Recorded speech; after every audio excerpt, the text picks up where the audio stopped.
शिवोहम। प्रणाम आपके श्री चरणों बारंबार। प्रणाम गुरुदेव। शिवोहम। शिवोहम श्री गुरु चरणों में साक्षात दंडवत प्रणाम। कोटि कोटि प्रणाम स्वामी जी आपके श्री चरणों में।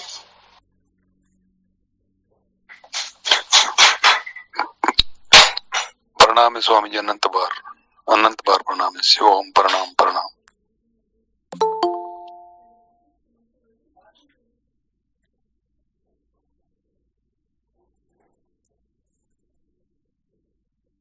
क्या विषय चल रहा था? संसार को बनाए रखकर कभी भी सत्य का साक्षात्कार नहीं किया जा सकता। संसार को बनाए रखकर कभी भी सत्य का साक्षात्कार नहीं किया जा सकता, ये चल रहा था ना? जी हुकुम।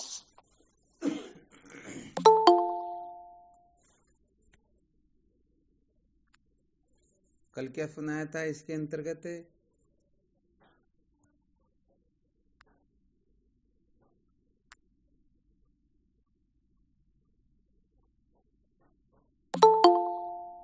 क्या सुना रहे थे इसके अंतर्गत? इसमें महाराज जी जगत के मिथ्यात्व की कल्पना करके इसका मंथन करना और फिर संसार के बनाए रखने का आग्रह छोड़ के तत्व जिज्ञासा की। अच्छा, यानी जगत मिथ्या है इसकी कल्पना करना पहले और फिर इसको। हाँ ठीक है। जगत मिथ्या है इस प्रकार के रहस्य को समझने के लिए संसार के बारे में दुख रूपता का, नित्य रूपता का हमें अनुसंधान करना है, क्योंकि जगत का मिथ्यात्व निश्चय तो तभी होगा जब हम ठीक ठीक ब्रह्म विचार कर पाएंगे। तो यहाँ पर जगत के मिथ्यात्व निश्चय की भूमिका का वर्णन चल रहा है।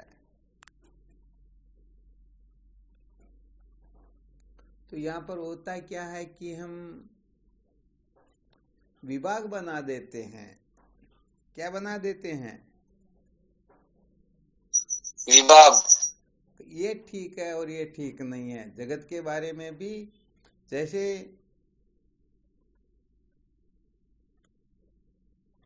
वेद विहित क्रिया भी होती हैं, वेद निषिद्ध क्रिया भी होती, वेद विरुद्ध भी होती हैं। तो हम क्या करते हैं कि वेद विरुद्ध जो है ये ठीक नहीं है और वेद विहित है वह ठीक है। तो यहाँ दो प्रकार के विभाग बन गए ना। जी महाराज जी। इसमें एक को हम छोड़ना चाहेंगे परंतु दूसरे को नहीं छोड़ना चाहेंगे। तो संसार तो ज्यों का त्यों बना हुआ है ना। जी। बेड़ी जो है वो चाहे लोहे की हो या सोने की हो, बंधन तो बराबर ही होता ना। हाँ जी। तो बस यहाँ पर हम जो विरुद्ध होता है उसका त्याग करते हैं और अनुकूल होता है उसको ग्रहण कर लेते हैं और ग्रहण करके उसे ही अपने जीवन का सार समझ लेते हैं, अंतिम क्लास समझ लेते हैं। तो यहाँ पर ये बहुत बड़ी गड़बड़ हो गई। यहाँ थोड़ा प्रसंगवश रहस्य समझा देते हैं। ये जो काफी समय से विहित में अटके हुए जीव कभी भी ब्रह्म विचार नहीं कर सकते हैं, अर्थात जो आग्रह कर लेते हैं। विहित करने वाला निश्चित रूप से ब्रह्म विचार कर पाएगा, परंतु जो विहित में अटक जाता है, आग्रह कर लेता है, इसी को ही अंतिम क्लास समझ लेता है, तो वह कभी भी ब्रह्म विचार नहीं कर सकता है। तो यहाँ प्रसंगवश थोड़ा बता देते हैं। ये जो विषय चल रहा ना, अच्छी तरह से ध्यान देना। पूर्ण रूप से निषिद्ध से मुक्त हो गए हैं, निषिद्ध जिनके जीवन से पूर्ण रूप से पलायन कर गया।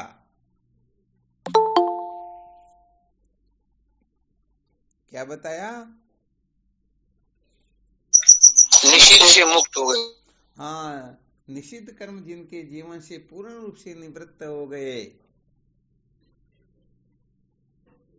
और इसके साथ में एक शर्त और होगी। वो क्या होगी? कौन बताएंगे?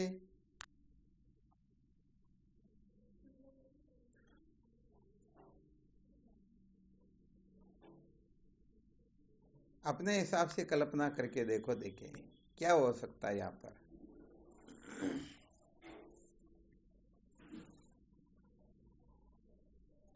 अर्थात विहित कर्म करने का अधिकारी कौन है और विहित का त्याग करने का अधिकारी कौन है?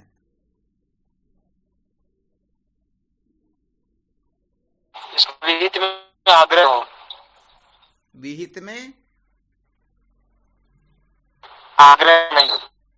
आवाज कट रही, वापस बोलो या तो। पहले तो ये बता। आवाज कट, कोई दूसरे बोल के बताओ क्या कह रहे हैं। ये कह रहे हैं कि विहित में भी आग्रह नहीं हुए। विहित में भी आग्रह न हो। देखो, एक तो सूत्र निकलता है कि विहित कर्म करने का आग्रह हो, अर्थात विहित कर्म की ओर प्रवृत्त होना, और एक होता विहित का त्याग करना। अपनी क्लास क्या चल रही है? विहित का त्याग। क्या बात, बहुत बहुत धन्यवाद है। विहित के त्याग की क्लास चल रही है। तो यहाँ पर विहित कर्म करने वाला कौन होगा? किसको विहित कर्म करना चाहिए? जिन्होंने निषेध का त्याग कर दिया है। नहीं, निषेध का त्याग कर दिया तो फिर विहित की भी आवश्यकता नहीं है। जो स्वर्ग आदि लोगों में जाना चाहता है वो। नहीं, ये बात ठीक है, परंतु पूरी ठीक नहीं हुई। जो निषिद्ध से छूटना चाहता है, निषिद्ध से छूटने के लिए ही तो विहित की आवश्यकता होती है।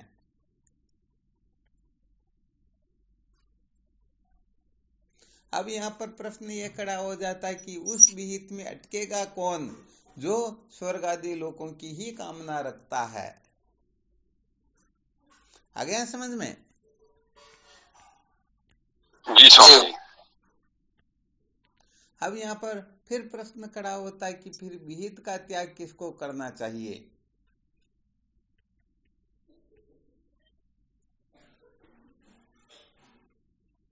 जिसे परम तत्व प्राप्त करना है। क्या बात है। अर्थात जिनके जीवन से निषिद्ध पूर्ण रूप से निवृत्त हो गया हो और जो तत्व जिज्ञासा से संपन्न होना चाहते हो, अर्थात तत्व साक्षात्कार चाहते हो, उनको इस विहित से ऊपर उठना चाहिए। अब जिनके जीवन से न तो निषिद्ध कर्मों का पलायन हुआ और न ही तत्व की जिज्ञासा जागृत हुई, ब्रह्म विचार उनके जीवन का लक्ष्य है ही नहीं, ऐसे लोग यदि विहित का त्याग कर देंगे तो निश्चित रूप से वह बहुत ही ज्यादा भटक जाएंगे। हाँ, ध्यान देना। इसलिए ये जो प्रसंग चल रहा ना, सचमुच में सत्य का जो साक्षात्कार चाहते हैं ऐसे जिज्ञासुओं के लिए ही है। ऐसे जिज्ञासुओं को ही विहित से ऊपर उठने की चेष्टा करनी चाहिए। यदि निषिद्ध से वैराग्य न हो और तत्व की जिज्ञासा न हो तो भूल करके भी विहित का त्याग करने की कोशिश मत करना, नहीं तो बहुत बड़ी मुसीबत में उलझ जाओगे। क्योंकि प्रकृति का यह नियम है कि निराश्रित कोई रह सकता ही नहीं, फालतू कोई बैठेगा ही नहीं, कुछ न कुछ तो करेगा ही करेगा। विहित का त्याग कर देगा तो ये पक्का है कि वह निश्चित रूप से करेगा। तो बताओ जीवन फिर भटकेगा या नहीं भटकेगा? तो भटकना ही है मतलब। हाँ, यहाँ पर तो जो पूर्ण रूप से ज्ञान व गुरुदेव को पूर्ण रूप से महत्व देने की जो सामर्थ्य रखते हैं ना, वो यदि विहित का त्याग कर दे तो निश्चित रूप से वो अपने जीवन को धन्य बना सकते हैं। परंतु न तो ज्ञान में महत्व बुद्धि है, न गुरुदेव में महत्व बुद्धि है। ऐसे साधक यदि विहित कर्म का त्याग कर देंगे तो अंततोगत्वा उसे रोने पछताने के सिवाय कुछ भी प्राप्त होने वाला है ही नहीं। तो थोड़ा ये भी क्लियर होना चाहिए कि किस प्रकार के साधकों को ऐसा कदम उठाना चाहिए, क्योंकि सभी अधिकारी नहीं होते हैं।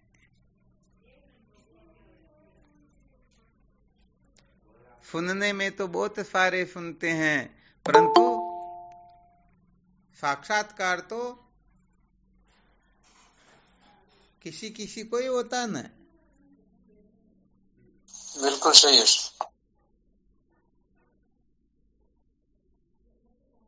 इसलिए ये थोड़ा विशेष सूत्र है, इसका बहुत अच्छी तरह से मंथन करना चाहिए, क्योंकि यहाँ पर तत्व जिज्ञासा विहित का विधि पूर्वक सेवन करेगा, उसी के हृदय में जिज्ञासा जागृत होगी।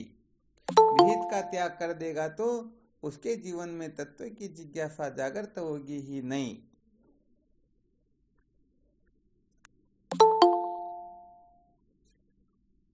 आ गया ना अच्छी तरह से समझ में? जी महाराज। हाँ, ये बहुत अच्छी तरह से ध्यान रखना है। इसको यदि हम ध्यान में न रखेंगे तो सच्ची बात है कि करना तो श्रेष्ठ चाहेंगे और हो जाएगा निकृष्ट।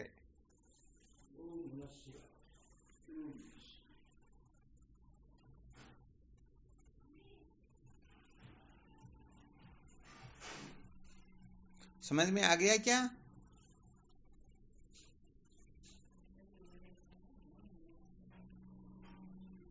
गुरुदेव एक बार फिर से थोड़ा समझाइए।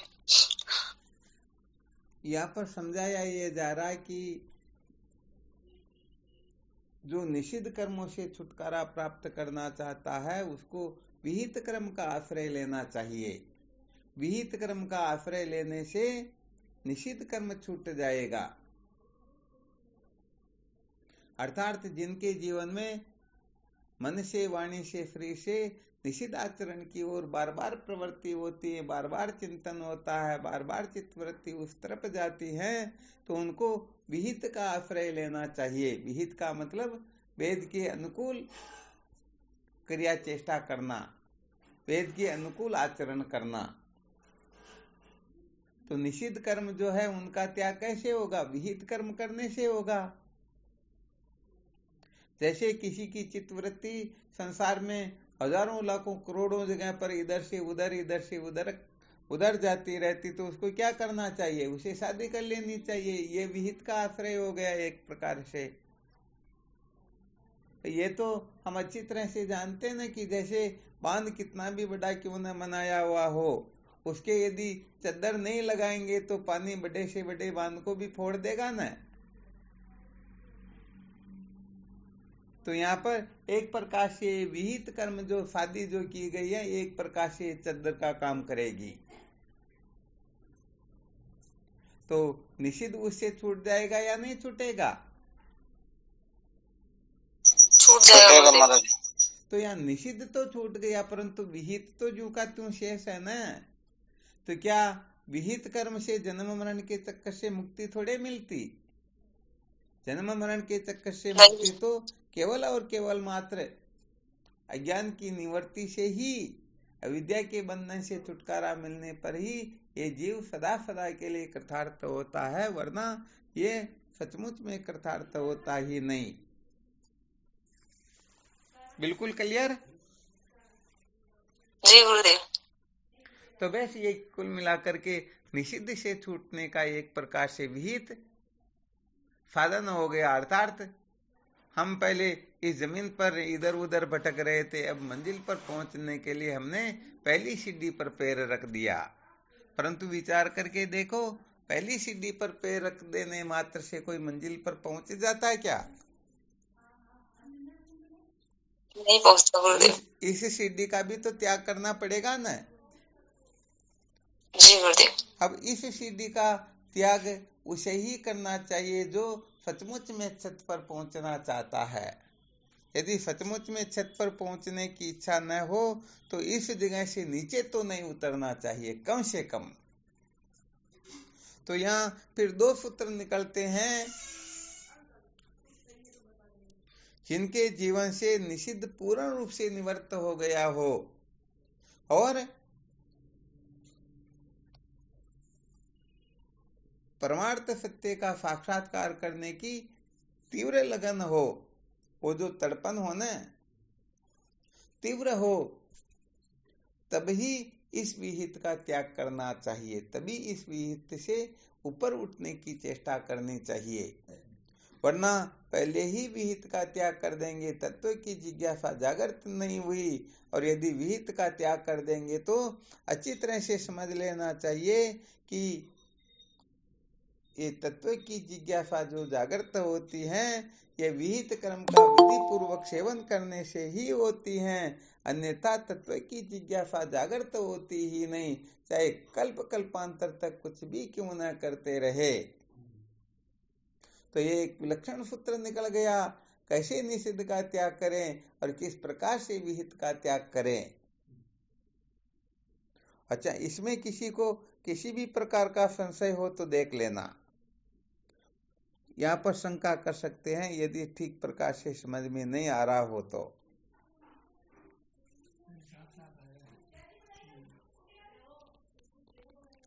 कोई शंका नहीं किसी को?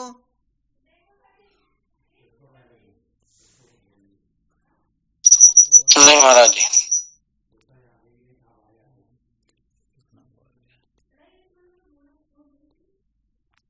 कोई शंका नहीं ना? नहीं गुरुदेव, अपनी है। बहुत अच्छी बात है। तो ये तो पक्का हो गया ना। इनको कह दो, इनका आवाज कम करे थोड़ी।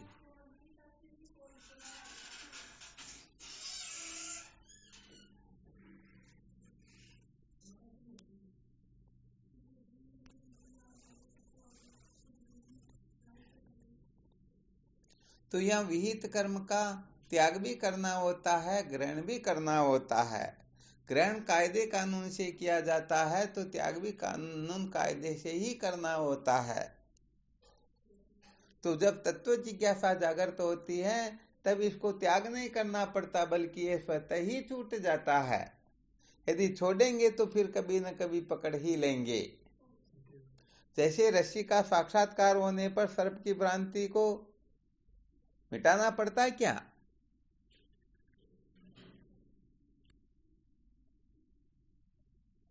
आवाज आ रही है ना? रज्जू का साक्षात्कार होने पर सर्प की जो भ्रांति होती है उसको हम छोड़ना न चाहे फिर भी छूट जाती या नहीं छूट जाती है?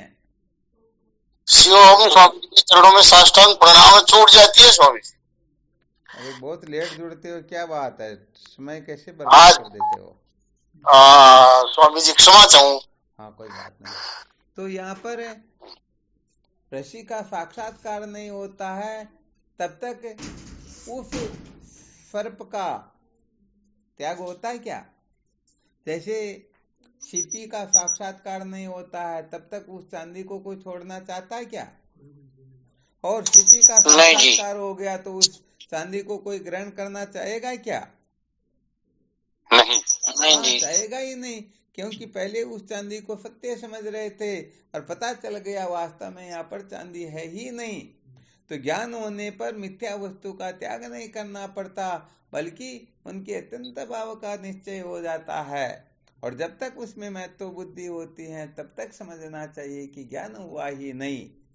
तो यहाँ पर तो जब फल पक जाता है तो स्वतः ही नीचे गिर जाता है, वो उससे अलग हो जाता है, और जब तक पकता नहीं तब तक उसी के साथ में चिपका रहता है। तो यहाँ पर जब सचमुच में तत्व जिज्ञासा जागृत होने लगती है तो ये विहित का जो आग्रह ये शिथिल होने लगता है, क्योंकि जब मैं देह हूं, देह मेरा है, देह सत्य है, इस प्रकार की कल्पनाएं शांत होने लगेगी। अरे हम अपने आप को देह मानते हैं तभी तो सारे के सारे नाते रिश्ते नाम रूप कुल गोत्र वर्ण आश्रम खड़े होते हैं। और यदि हमें ऐसा अपने को न समझे तो बताओ ये रहेंगे क्या? नहीं। देह की कल्पना करके ही पूर्व पश्चिम उत्तर दक्षिण ऊपर नीचे आगे पीछे बाहर भीतर इन सबकी कल्पना होती है ना? जी स्वामी जी। और देह की कल्पना न हो तो नहीं होती। तो बस यहाँ पर यही बात बताई जा रही है, जैसे जैसे तत्व की जिज्ञासा जागृत होगी तो इस तरफ से अपनी विरक्ति स्वतः ही प्रबल होने लगेगी, स्वतः ही इनसे छूटने की इच्छा होगी। और यदि छूटने की इच्छा नहीं हो रही तो अभी तक वो निषिद्ध पूर्ण रूप से निवर्त नहीं हुआ, अथवा तत्व के प्रति हमारी जो महत्व बुद्धि है वो बहुत ही अधिक शिथिल हो गई है। ये तो बिल्कुल क्लियर सूत्र, इसमें कोई ज्यादा चिंतन मनन करने की आवश्यकता ही नहीं है।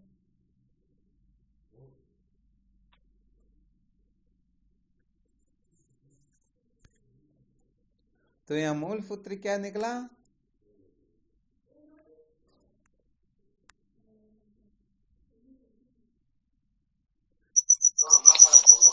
जब परम तत्व प्राप्त करने की तीव्र जिज्ञासा पैदा होगी तो धीरे धीरे वित्त से भी अपना आग्रह छूटता जाएगा। क्या बात है। कुल मिलाकर के ये तत्व जिज्ञासा जो होती है ना, तत्व साक्षात्कार की और जैसी जैसी हमारी आस्था प्रवृत्ति महत्व बुद्धि बढ़ेगी तैसे तैसे विहित का ये आग्रह जो है ये शिथिल होता जाएगा। और जब तक ये तत्व जिज्ञासा इस और महत्व बुद्धि नहीं होगी, क्योंकि महत्व बुद्धि तो समझो 100% होती तो उतनी ही रहेगी। विहित में आग्रह 100% है तो उनकी तत्व जिज्ञासा की ओर प्रवृत्ति तत्व के प्रति महत्व बुद्धि 0% ही है। और इस तरफ विहित का आग्रह 10% शिथिल हो गया, 90% ही रहा तो 10% समझो तत्व जिज्ञासा का हम महत्व समझने लगे हैं। और जिसमें 100% तत्व जिज्ञासा का या तत्व का महत्व समझ लेंगे उसमें विहित का जो आग्रह है वो 100% निवर्त हो जाएगा। तो जितना जितना हम संसार के प्रति आग्रह रखेंगे बस उतनी ही तत्व जिज्ञासा में कमी रहेगी। तो जो ये निश्चय कर लेते हैं मेरे जीवन का लक्ष्य सत्य का साक्षात्कार है, मुझे विद्या के बंधन से मुक्त होना है, इसके सिवाय और मुझे कुछ चाहिए ही नहीं, तो बताओ वह विहित में अटकेगा क्या? नहीं जी। हाँ, जो सचमुच में तत्व जिज्ञासा को महत्व देगा, तत्व साक्षात्कार अपने जीवन का लक्ष्य बनाएगा, वह निश्चित रूप से इस सब समस्त कतरे से छूटने की तीव्र तर्पण उनमें स्वतः देखने को मिलेगी।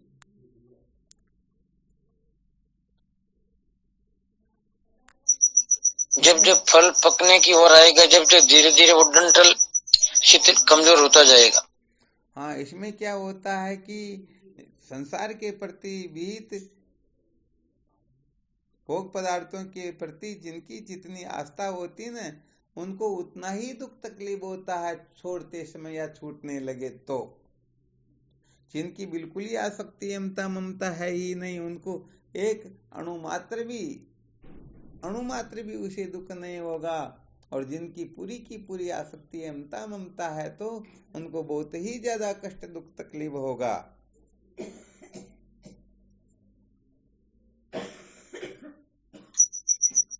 वो तो होता नहीं महाराज, जैसे आग का पत्ता अपन कच्चा तोड़ेंगे तो दूध आएगा और पत्ता पीला होकर खिल जाएगा तो कोई दूध नहीं आएगा उससे। बिल्कुल, बहुत बहुत धन्यवाद है, बहुत अच्छा सूत्र बताया। समझो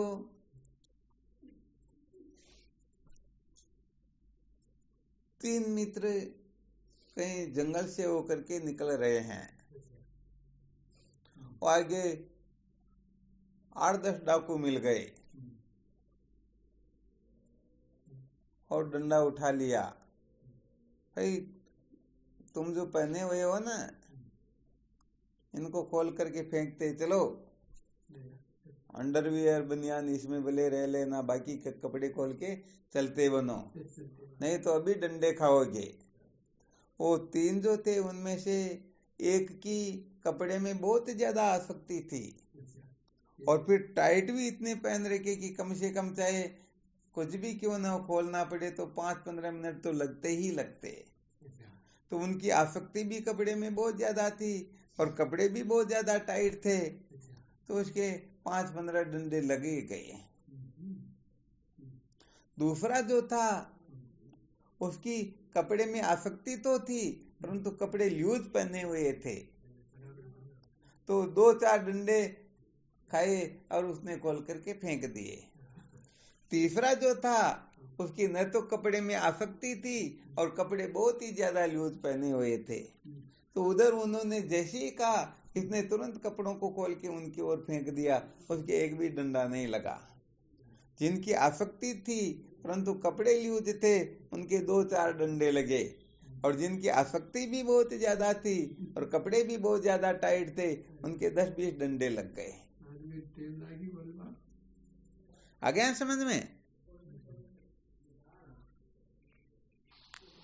जी स्वामी जी। तो बस ऐसे ही इस संसार में जितनी आसक्ति होती हैं उसी दृष्टिकोण से अपने को कष्ट दुख तकलीफ मिल जाया करती।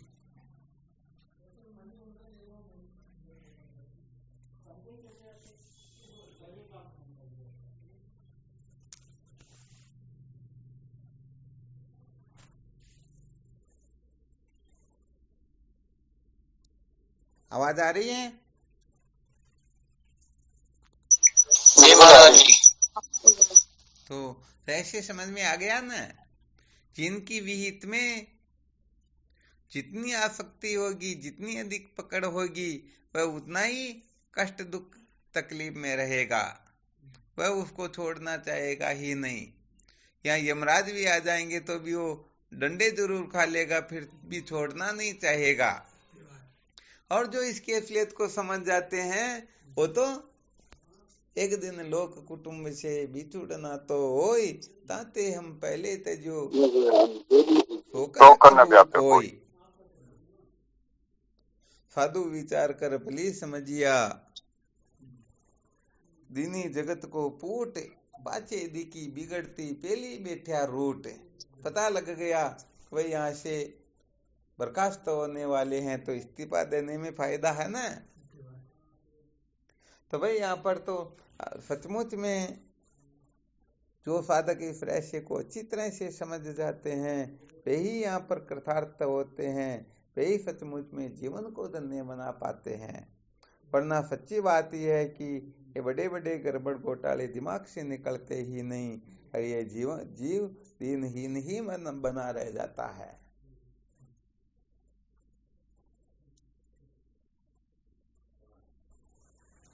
अब बात यहाँ पर यह है कि जो न तो पूर्ण रूप से निषिद्ध से मुक्त हो पाए और न उनको तत्व की जिज्ञासा अधिक है, परंतु विहित में ही आग्रह बहुत ज्यादा है, ऐसे साधकों के लिए सुनाया जा रहा है कि क्या इस विहित कर्म के करने से हम अविद्या के बंधन से मुक्त हो जाएंगे, अथवा हमें वो अपरिचिन्न आनंद, जिस आनंद को प्राप्त करने के लिए पश्चात और कुछ करना शेष रहता ही नहीं, वह आनंद इससे प्राप्त हो जाएगा।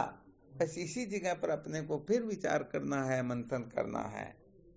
क्या विहित के सेवन करने से हम दुखों से छुटकारा प्राप्त कर लेंगे? क्या उत्तर होगा?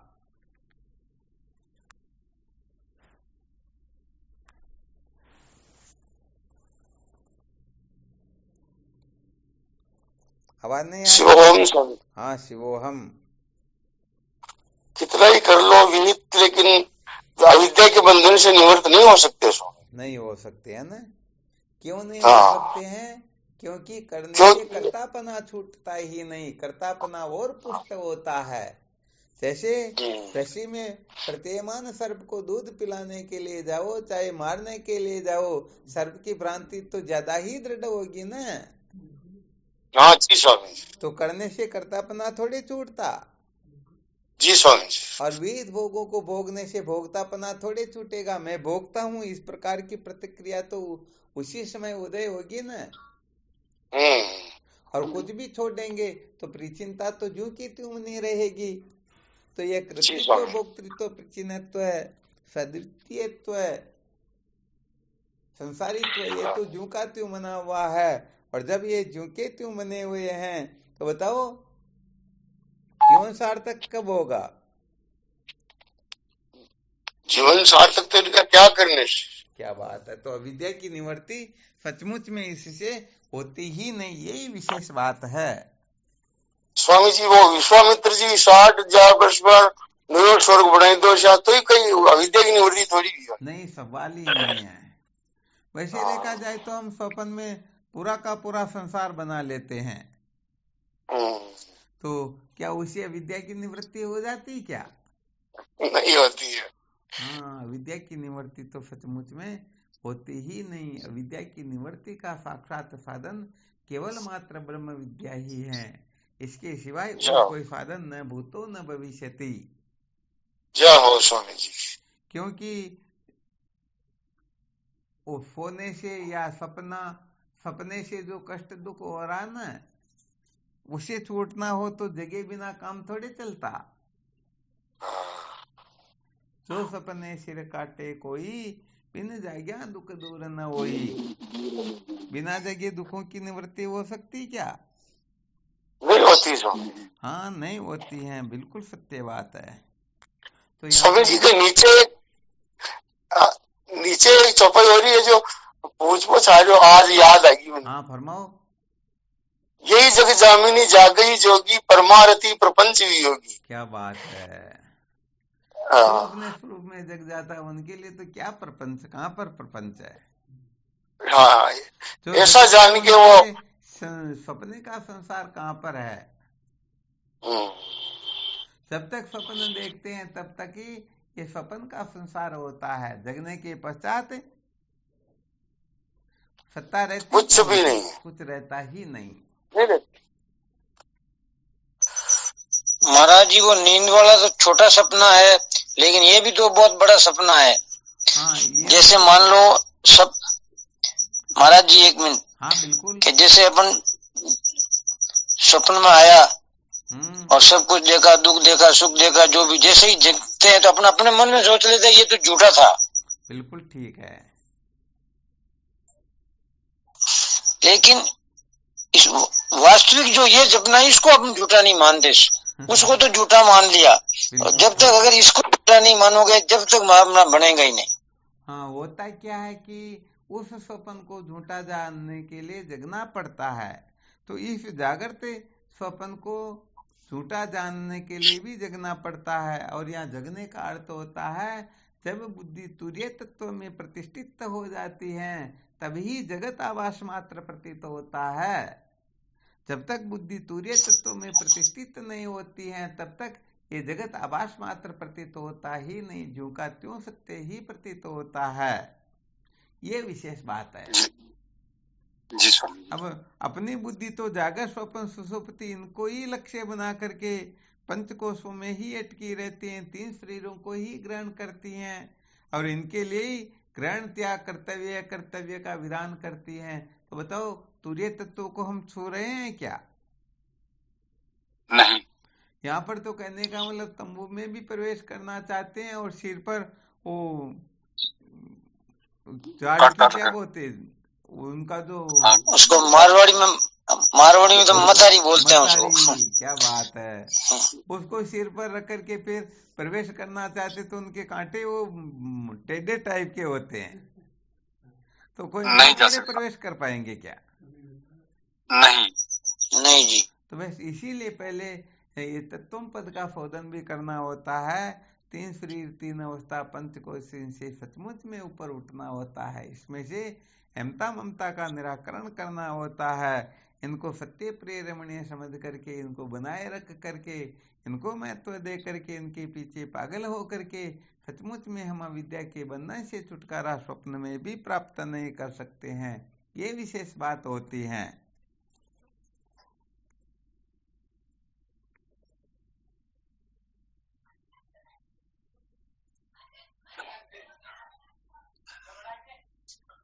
तो यहाँ पर आज जो सूत्र सुनाया था इसका सार इतना ही है कि यदि तत्व की जिज्ञासा जागृत नहीं हुई अथवा तत्व जिज्ञासा के प्रति ज्यादा महत्व बुद्धि नहीं है और कभी कभी निषिद्ध की ओर भी प्रवृत्ति होती है, तो विहित से छूटने का सपना भी नहीं देखना चाहिए।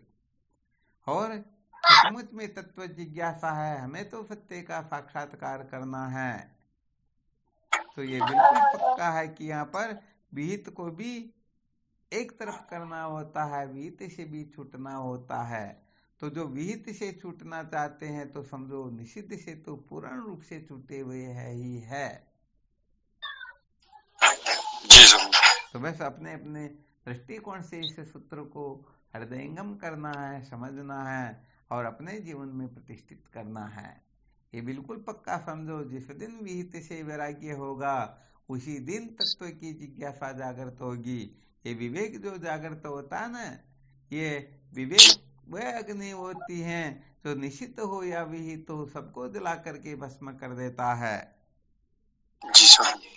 अब कोई चाहे नहीं हमारी श्रीमती जी तो श्रीमती जी बने रहे और साथ में ही हमको ब्रह्म साक्षात्कार भी हो जाए, तो भाई ये गड़बड़ घोटाला चलने वाला है ही नहीं। जी स्वामी। तो संसार को बनाए रखकर सत्य का साक्षात्कार कर सकते ही नहीं, तो कम से कम सबसे पहले इस आग्रह से छुटकारा प्राप्त कर लेना चाहिए। इस कचरे से सम्यक प्रकाश से अपने आप को मुक्त कर लेना चाहिए। यदि ऐसा करने में हम सफल हो जाएंगे तो निश्चित रूप से आगे की कक्षाएं हम पूर्ण रूप से उत्तीर्ण कर लेंगे। और यदि ऐसा नहीं हो पाएगा तो सच्ची बात यह है कि निश्चित रूप से गड़बड़ होगी ही होगी। इस गड़बड़ को कोई रोकने वाला है ही नहीं।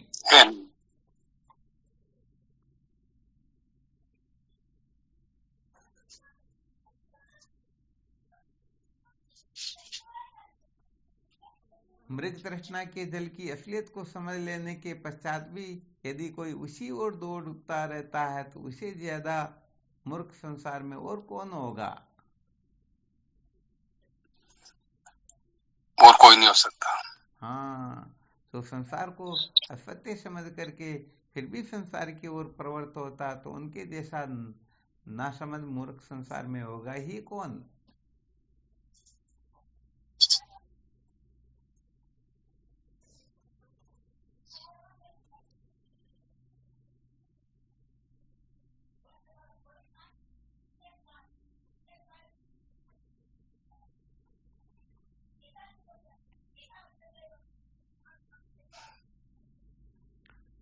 अच्छा, सूत्र ठीक प्रकाश से समझ में आ गया ना?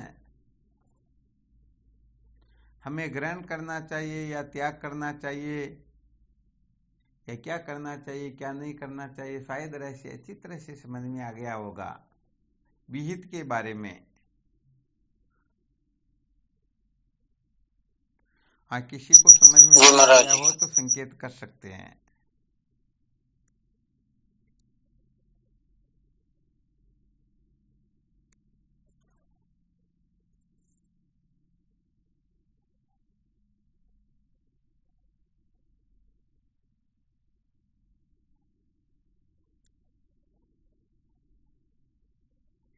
चलो ठीक, बहुत बहुत अच्छी बात समझ में आ गया, तो फिर क्या कहने की बात है।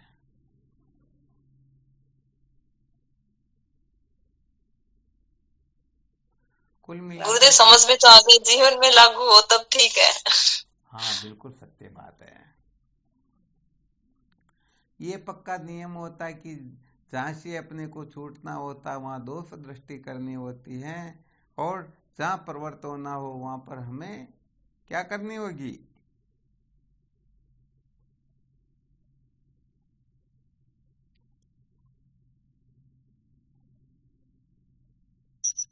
उसमें हम लोग को गुण देखना चाहिए। क्या बात है। चलो लेट बोले फिर भी बोल तो गए। साधक लोग पता नहीं बोलना चाहते ही नहीं, क्या हो जाता है। वो क्या कि ये अपनी क्लास जो ऐसी क्लास की आपस में वार्तालाप करने की समझो, तो पता चलना चाहिए कि हाँ साधक सचमुच में रुचि ले रहे हैं। कोई कोई साधक तो शायद 3 साल में एक भी बार नहीं बोले होंगे। हालांकि धन्यवाद सुन रहे, ये भी बहुत अच्छी बात है, परंतु कभी कभी थोड़ा अपना ऑडियो ऑन करें ना तो पता तो लगे भाई साधक सचमुच में चेष्टा तो कर ही रहे हैं। शिवोहम स्वामी जी। हाँ शिवोहम। एक शायद तो ये बड़ा तो एक निवेदन है कि भाई करने से कर्ता बना नहीं जाता। ठीक है। तो संत महात्मा कहते हैं कि भाई ब्रह्म चिंतन करना चाहिए, आत्मचिंतन। उसमें करना थोड़े होता। करना शब्द तो आ रहा है ना। हाँ ये अध्यारोप की कक्षा में गुण जीवा न्याय से ये कथन किया जाता है। अच्छा। क्यों ऐसा हाँ समझ लोगों की दृष्टि करने धरने पर ही होती तो वैसी भाषा में समझते हैं ना। जी जी। इसलिए उनको कुछ न कुछ करने का उनका इतना अभ्यास होता है कि किए बिना रहते ही नहीं, इसलिए कहते हैं ब्रह्म चिंतन करो। वैसे देखा जाए तो ये करना धरना कर्म इंद्रियों की शरीर की इनकी प्रधानता से होता ना जी। हाँ, यहाँ केवल मात्र जानना होता। बुद्धि के रजोगुण तमोगुण निकलने के पश्चात शुद्ध सत्वगुणी जो बुद्धि होती है वह शुद्ध सत्वगुणी बुद्धि ही ब्रह्म विचार करने में समर्थ होती है। करने धरने से तो बुद्धि में रजोगुण तमोगुण ही तो बढ़ता है। हाँ सही बात। और रजोगुण तमोगुण की यदि प्रधानता अधिक होगी तो ब्रह्म विचार बुद्धि थोड़े कर पाएगी। इसीलिए तो विहित से वैराग्य क्यों करवाया जाता, क्योंकि विहित के प्रति आग्रह बैठा हुआ तो रजोगुण तमोगुण ही तो जागृत होगा। सही बात। बस बात इतनी जी सी स्वामी। है। हाँ फिर भी कोई दिक्कत की बात नहीं। कुल मिलाकर के चाहे करने धरने की कहे फिर भी ब्रह्म विचार करने लग जाए तो बहुत अच्छी बात है। बुरी बात तो है नहीं। ठीक। बहुत अच्छी बात है। चलो ठीक, फिर करो चिंतन मनन, कल फिर विचार करेंगे। शिवोहम। स्वामी जी के चरणों में साष्टांग प्रणाम। शिवोहम। श्री गुरु चरणों में साक्षात दंडवत प्रणाम। शिवोहम। शिवोहम। गुरुदेव को प्रणाम। शिवोम प्रणाम। गुरुदेव जी को बारंबार प्रणाम। अनंत हाँ शिवोहम। गुरुदेव भगवान के श्री चरणों में प्रणाम। शिवोहम। हाँ शिवोहम। प्रणाम गुरुदेव। शिवोहम। शिवोहम। गुरुदेव को प्रणाम। हाँ शिवोहम। प्रणाम गुरुदेव। शिवोहम। शिवोहम। प्रणाम गुरुजी, कोटि कोटि प्रणाम। हाँ शिवोहम। प्रणाम स्वामी जी आपके चरण को। शिवोहम।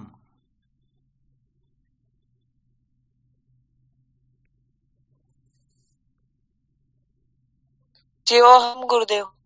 हाँ शिवोहम। प्रणाम स्वामी। शिवोहम। शिवोहम। शिवोहम। हाँ शिवोहम।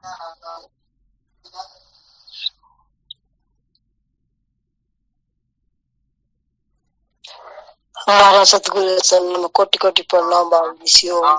शिवोहम।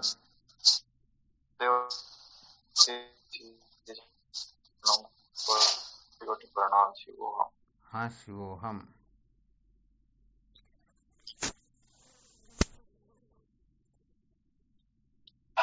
कोटि कोटि प्रणाम स्वामी जी आपके श्री चरणों में।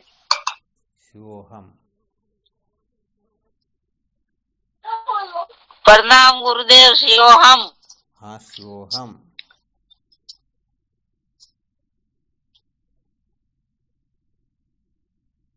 प्रणाम गुरु जी आपके चरणों में। शिवोहम। शिवोहम।